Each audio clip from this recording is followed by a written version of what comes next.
Tiens, ça c'est une histoire pour ma soeur. Moi et mon ami Cindy faisons une pyjama party. Cindy. Hey, Summer, ça te dit qu'on dorme dans les combles? Moi. Mais en fait, ma soeur s'appelle pas Summer. Mais ouais, je ne sais pas vraiment si c'est une bonne idée. Allez, s'il te plaît. Ok. Nous sommes partis dans les combles au grenier. Cindy m'a laissé seule dans les combles pour aller chercher des popcorn. Oh my god. Non mais je dis plus rien. Je dis plus rien.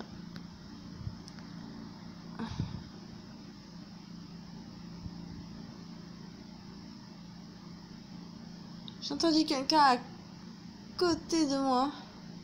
Non, j'ai entendu quelqu'un crier à côté de moi. Comprenant moi, j'ai sursauté et eu hyper peur. Cindy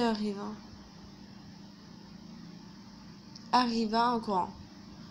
Oh mon dieu, j'ai entendu crier. C'est toi? Non. Cindy vit une fille derrière moi, elle cria. Quoi? Il y a... Non, pardon, je recommence. Il y a une fille. Et puis elle s'est évanouie.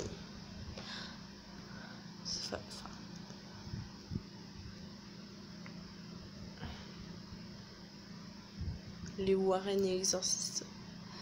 Ah, bien sûr. Alors.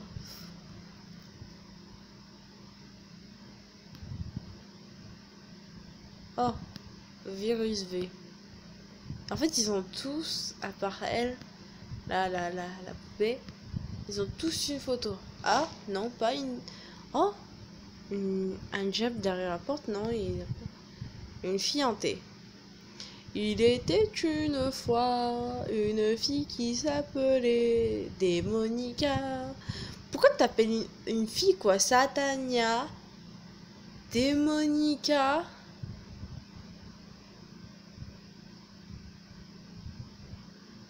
Mais pourquoi? Ouais, désolé, je suis en train de réfléchir. Pourquoi faites-vous ça? Elle était toujours intéressée par des choses paranormales. Fantômes, esprits, démons. Une fois, Démonica a ouvert son ordinateur. Elle reçoit un message disant « Si tu ne tues pas ta sœur, je te tuerai. » Démonica avait peur de ce message d'Anonymous qu'elle a reçu. Elle croyait que c'était une blague. Après réflexion, elle a constaté que c'était bel et bien vrai. Elle s'est dirigée tout de suite à la bibliothèque. Elle a fouillé dans plein de livres. Il n'y a rien trouvé d'intéressant. Il restait seulement un livre. Quand elle a voulu le prendre, elle ne pouvait pas lui contrôler sa main. Elle était possédée. Elle se donne des gifles, des coups, des poings jusqu'à ce qu'elle soit morte. Depuis ce jour-là, l'enquête est ouverte. Malheureusement, ils n'ont trouvé aucune piste. Fin.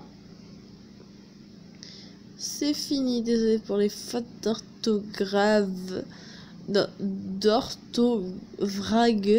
Vraf.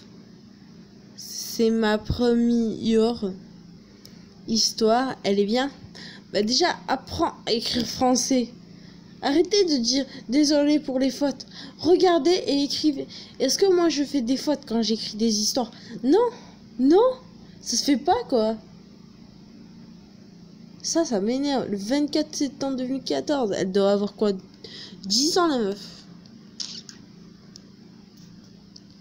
Je n'y crois pas. C'est un des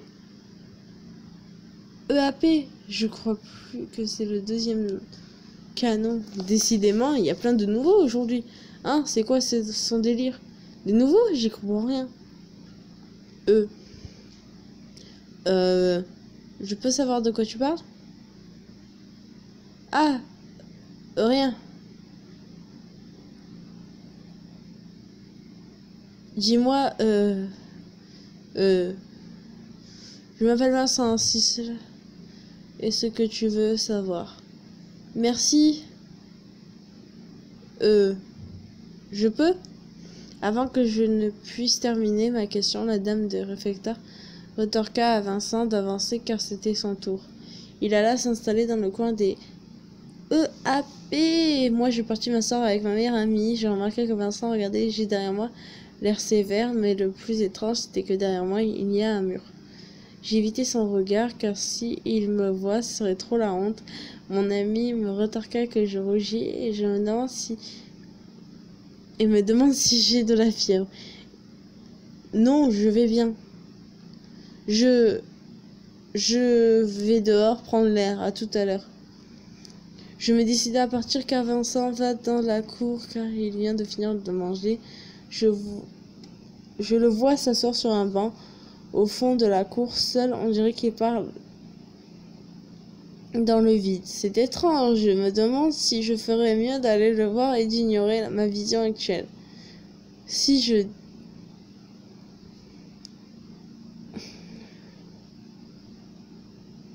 Eh mais ce mec... Attends. Ah, ce mec, il fait des trucs trop longs. Comme vous avez vu l'histoire là que j'ai dû faire en 2 fois, je crois. Oui, que j'ai dû faire en 2 fois.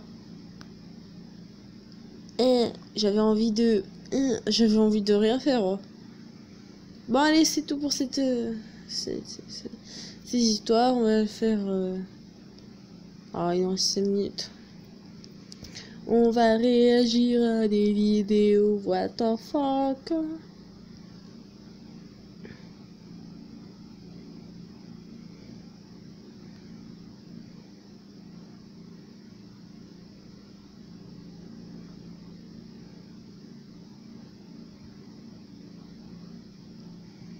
Non, on va réagir des trucs trop bien.